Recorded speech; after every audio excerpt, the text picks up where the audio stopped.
daawadayaal ku soo dhawaada Faafiye Show asbuucan barnaamijku wuxuu ku saabsan yahay 4.5 waa maxay 4.5 halkeebuu ka yimi 4.5 ma system ummadda Soomaaliyeed isku soo dhaweeyaa mise waa mid ummadda Soomaaliyeed kala kaxeeyay su'aalahaas iyo su'aalo badan ayaan waxaan weydiinay shacab badan oo Soomaaliyeed iyagoo aan jaanis u siinay inay ka dhiibtaan fikirkooda sidaan ognahay 4.5 waxaa la keenay sanadku markuu ahaa 2000 iyadoo la islaha markaas wuxuu Soomaaliya u horseedi doonaa inay yeelato dawlad central ah marka 12 sano kadib systemkaasi Soomaaliya ma faa'iido ku soo kordhiyay shacabka Soomaaliyeed ma faa'iido u keenay mise wuxuu horseeday khilaaf dagaal iyo ummadda Soomaaliyeed oo uqdad kala qaaday sidaan ognahay systemka 4.5 wuxuu ku salaysan yahay in la yiraahday qabiilada qaar ee Soomaaliyeed way dhan yihiin oo waa full 100% sidoo kalena waxa la yiraahday qabiilada qaar waa 0.5 basically waxa dhici karta laba nin oo isku meel fadhiya in midna la yiraahdo niyo waa dhan tahay ninka kalena la yiraahdo waxa tahay half 0.5 arinkaas ayaan rabnaa marka inaan caawa aan fiirino bal nala daawada videodan soo socda bismillaahir rahmaanir rahiim magacayga waxa waaye Sabraax Xalane oo ku nool magaalada Minneapolis ee gobolka Minnesota ee wadanka Mareykanka su'aasha ugu horeyso hadaan ka jawaabo 4.5 Soomaali dhaqan uma lahayn qabaa'ilo way jireen oo in qabiil kasta uu iska arko maarkino masraxa siyaasadda iyo muraayada laakiin 4.5 wuxuu ku soo biiray arrimaha Soomaaliya waagi shirki Carte wuxuuna dhaqan galay shirki Imbagati marka aniga shakhsiyan aad baan ugu soo horjeedaa eragaas 4.5 oo laba qof oo walaalo ah oo Soomaali ah oo Muslim ah in la dhaho ninkaana waa dhan yahay ninkaana half waay taas waxay ka hor imaanaysaa sharciga islaamka waxay ka hor imaanaysaa sharciga maarkino bini'aadanimada waxay ka hor imaanaysaa dhaqanka Soomaaliyeed ee soo jireenka ahay waxaana leeyahay xal ma noqon karto in arintaas maarkino wanaag iyo horumar u keento arrimaha Soomaaliya marka waxaan leeyahay ka waantooba Soomaalida waxay alqabsi ka dhigataa xaq ma ahina waa xal waxa aan xal ahayn xaq ma noqdaanbo marka waxaan kula talinayaa baarlamaanka Soomaaliya ee hadda maarkino joogo maarkino arrimaha Soomaaliya matalo maadaama shacabku uusan afti iyo cod uusan lahayn maanta in arrimahaas ay ka saaraan Soomaali waa Soomaali ilaahay quraankiisana la qaato waxa meesha ku haysiina sharciga ilaahay maahin kutubka ilaahay kuma xukuntiin shariicada islaamka kuma xukuntiin doodisha binaali wax la mid ah ku xukuntiin marka xal hadii la rabo Soomaali in laga gaaro waa in loo noqdaan ilaahay kutubkiisa quraankiisa sunnada lagu dhaqmaan taas ayaa Soomaalinimadii soo celin karto taas ayaa soo celin karto wanaagii horumarkii taas ayaa soo celin karto midnimadii guud marka waxaan kula talinayaa madaxda Soomaaliyeed tafirru ila Allah war ilaahay u laabto wabillahi tawfiiq 4.5 عيب ماهن عادو واي يرحمه وحنا انك عادو عيب كيشتو علم قيسس كعياري 4.5 عن حمام واركو كي او دي ذا كي دونبي ولا 5.5 عن حمام واركو كي دي ذا ضخم 4.5 waxaan u arkaa intii waqti la gaarahayo inuu yahay dan Soomaaliyeed ninka diidan oo leh 4.5 maanta dalka Soomaaliya hadii la ku roon yahay waxbuu ka biinayaa hal ka horeyso looga gudbo ha soo bandhigo 4.5 waxaan u arkaa halka Soomaaliya isugu imaan karto oo lagu gaari karo qof iyo codkiisa waayo markii 4.5 la yiri oo la kala maqnaa wax waayo badan oo la burburay waxa la unug bayahayd Soomaaliya inay isugu timaado in hadii la ku roon yahay unug Soomaaliyeed laysugu yimaado hal baa lagu gaaray dowlado ku meel gaara baa soo socon jiray dowlad hadda waxaa noo dhilatay rasmi oo adduunku aqoonsan yahay oo rasmiya gobollada kuwii maamuladii laga soo dhisay iyo dowladda federaalka halka ay gaareen oo intaas haddii lay kuu roon yahay shirar loo galay arrinteedu waxay ku soo aruurtay intii waqti la gaarahayo 4.5 wax lagu qaybsado aniga fikradeydu ayadaan aaminsanahay ninka hadda qofkii hadda Soomaaliya oo dadku isku fikrama ka soo horjeeda hal looga gudbo oo ka fiican hadduu keeno hadda wadanka ku soo siyaadiyo ha keeno haddii kaleeto ina raggaada ku jira ha noqdo ayada wax lagu qaybsado ayada waxaan kugu adil ku hagaajiyo sidaasaan aaminsanahay والسلام عليكم ورحمة الله وبركاته ويان سوماليدو waa isku dhaqan waa isku af waa isku diin waa walaalo in la kala godobsado oo nin cirka la geeyo nin ciido hoosteeda la geliyo waa yaan daro waa jaayifo waa sumcad daro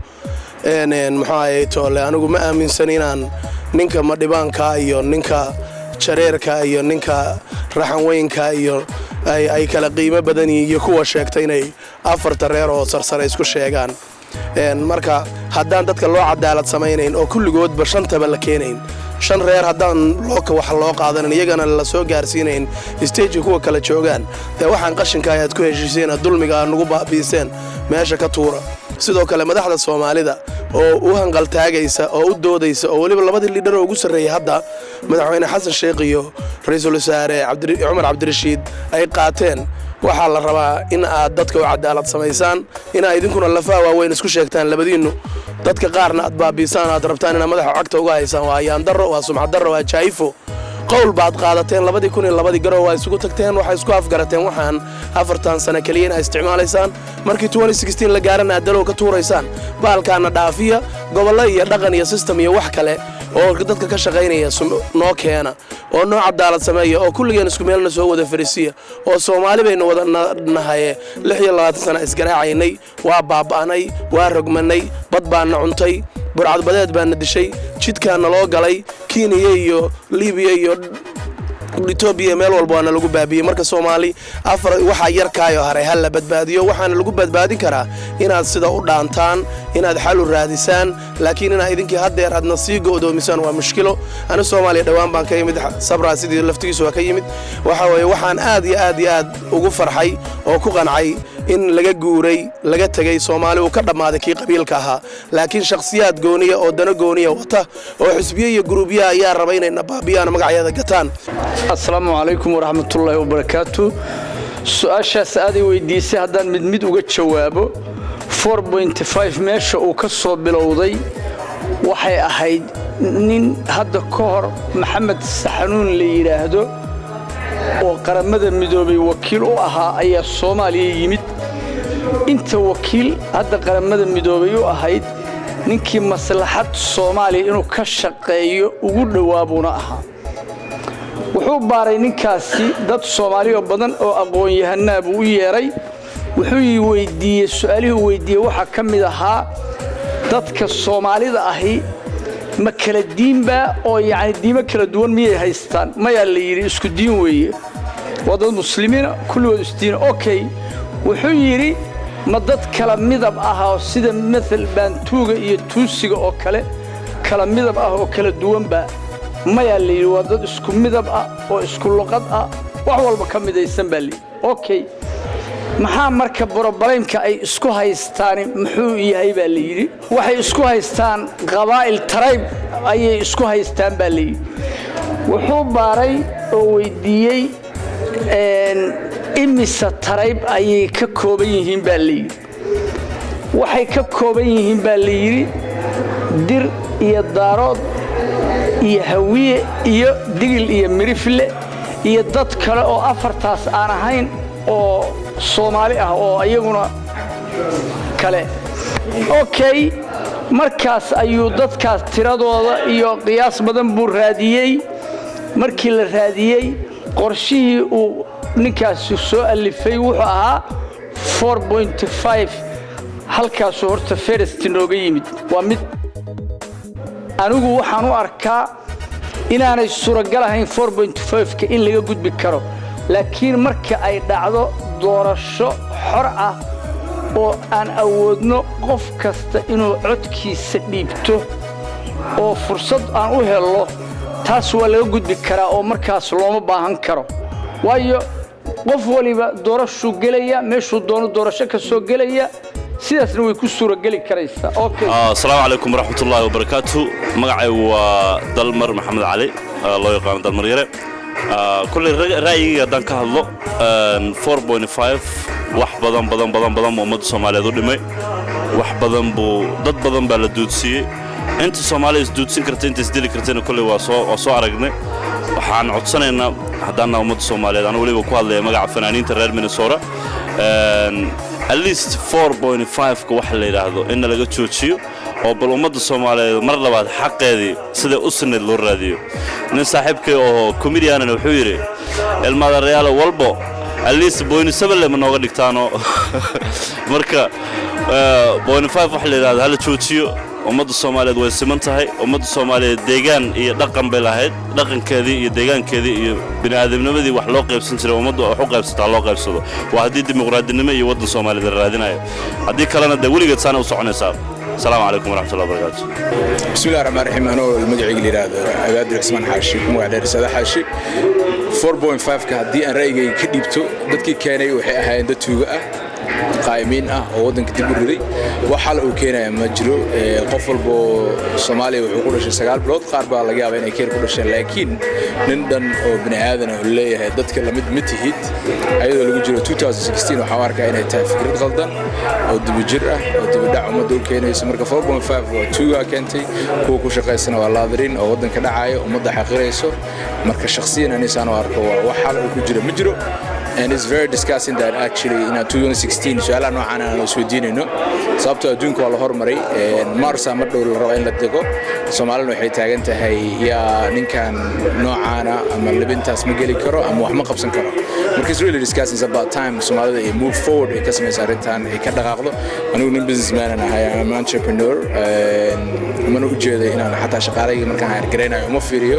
yaa saan waxaan ku fiiriyaa kartida qofka booska loo dhiibay inuu wax ka qaban karo waxana uu ka soo bixi karo marka quality of the person shaqadiisa in loo fiiriyo iyo competency uu leeyahay qofka aan loo fiirin yani meeshu ka soo jeedo waa wax qurxoon oo hadda adduunka ugu dhiso maaragtay ama ay ku shaqeyso loo fiiriyo result based iyo aqoonta in lagu fiiriyo qofka kartinimadiisa laakiin aan lagu fiirin qofka Joyce Musa lahayn ciduu ka dhashay saad ogtiin qof walba dad ka dhashay marka is very disgusting that in su'aashan maanta ee Soomaali hortaalo marka shakhsiyan is it's about time to cut this piece of shit and move maaragtay Soomaali to direction ka fiican sidoo oo ma santii haddii degmo la yiraahdo degmadii waa laga dacwoonayaa maxaa yeelay dadku 300 kiiloomitir oo aan degmo lahayn baad arkaysaa 60 kiiloomitir oo laba degmo leh baad arkaysaa wax cadaalad lagu suureyn kara ma aha Soomaali waxay u baahan tahay 5 qaybood inay wax ku qaybsato oo 5 qaybood inta la simo oo barka laga daayo xaqiraad baa ku jira islaamka iyo aqligu ma ogola in inta la simo 5 qaybood Soomaali wax ku qaybsato inta ay ka gaarayaan qof iyo codkiisa inuu meel ku ridana ayada lagu socdo halku halka ayuu ku jira ninkii wax kale ka raadiya waa nin dan kale leh wax siyaasanaya waxa arinta keenay oo xal u arkay waa dad Soomaali ah oo rabay inay Soomaali isu keenaan si wanaagsan oo la qaadan karana wax ugu qaybiyaan ayaa keeneen haddii meel kale loo wado macnaheedu waxa weeye dadkii awal shalay wax noo qabtay oo borgaranka soo dejiyay oo 4.5 kaanay oo halka Soomaaliyeed in lagu wada u soo gartay in meel looga dhacay oo adigu ilaahay idinka leeyahay waxba ma aydan qaban marka haddii nin walbaba marka uu asagu dadaalo oo wax noo qabto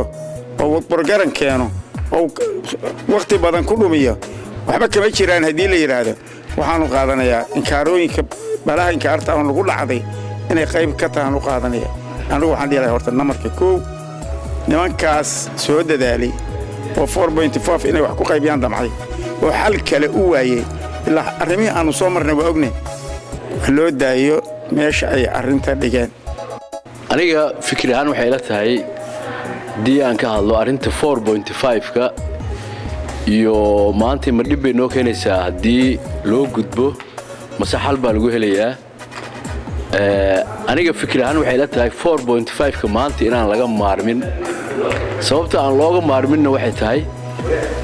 Soomaaliya maanta inta la tiro koobay one man one vote kama dhicin sida loo kala badan yahay haddii degmo tahay iyo haddii gobol tahay cid Soomaaliya tiro koobtay maanta oo garan karta gobolka yar ama degmada yar ama meesha dadku badan yahay ma jirto marka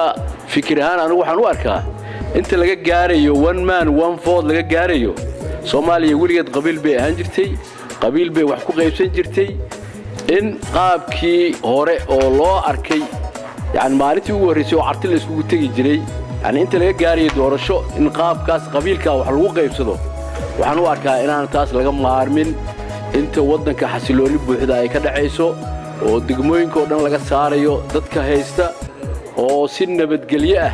inta dadka ID kaarar loo siiyo ay u codeeyaan inta laga gaarayo ka hor waxaan qabaa qaabkaas qabiilka ah inaan laga maarmin 4.5ka oo wax lagu qaybsto wax dhibaatana ma keenayo Soomaali qabiil bay ahayd weligeed qabiil bay ahaan jirtay saaseen wax ku soo qaybsan jirtay haddii isbishir isku daaweyn jirtay marka anigu fikirkayga halkaas aan dhigay wassalaamu calaykum waraxmatullaah waayid salaaman waxa laga hadlayo oo kaliya waan ku soo gaabinayaa badin maayo waxa laga hadlayaa waxa la qaatay 4.5 waxa la rabaa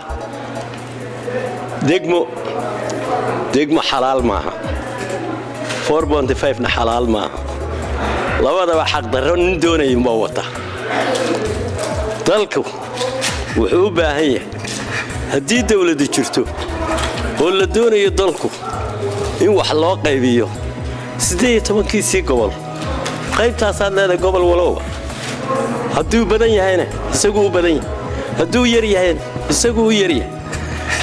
mid kalena waxaan ku darayaa war Soomaali hal kala badbaadiyo oo nin walba mooradiisa nabadgelyaha ku helo oo mooradiisa ha lagu nabadgeliyo haddii inta laga durkiyo wixii la galaaba waa mooradumin iyo dagaal iyo ceeb halkaana waxaan kaga darayaa dal Soomaali tabbaa laga shiday degaladeedii rag baa dagoobiya saaraya oo dooxadii gubi tabka dadkii damin yiqiin sabab loo diiday ka dambaxay isu soo duudii dihata Soomaali dal jirnimadii maanta uga degay laygu duudsiiyay ama istila ama istaaya waadan iyo xeshiin مع السلامة أنا أركا أنا ما تحل صوماليا يقول له هاي إلا لقى قالوا إلا ما يعني النور بعود كيسة وذكر لقى صوب أرورين كرو يا وحال أركا إلى يتهي أرين تاسو أرين حل لقوا قاري كلا صوماليا يعني أركا وحي عذر كجتنا لها كبحين ذكروا أول هيان ما شرتو أنا وأرنت أركا أنت أولي السلام عليكم sidaad ka daawateen fiidiyodaas waxaa halkaas ku cad inay ummadda Soomaaliyeed aysan isku raacsaneen systemkan 4.5 systemkan wuxuu ku salaysan yahay qabiil dad badan oo Soomaaliyeed baa aan filaynaa inaysan ku qanacsanayn in la yiraahdo waxaad tihiin nus mise half 0.5 meesha la yiraahday nin laga yaabo inay daras yihiin mise isku magaalo degan yihiin mise isku guri degan yihiin in la yiraahdo niyo adigu waa dhantahay full ba tahay laakiin ninka kalena la yiraahdo waxa tahay adigu nus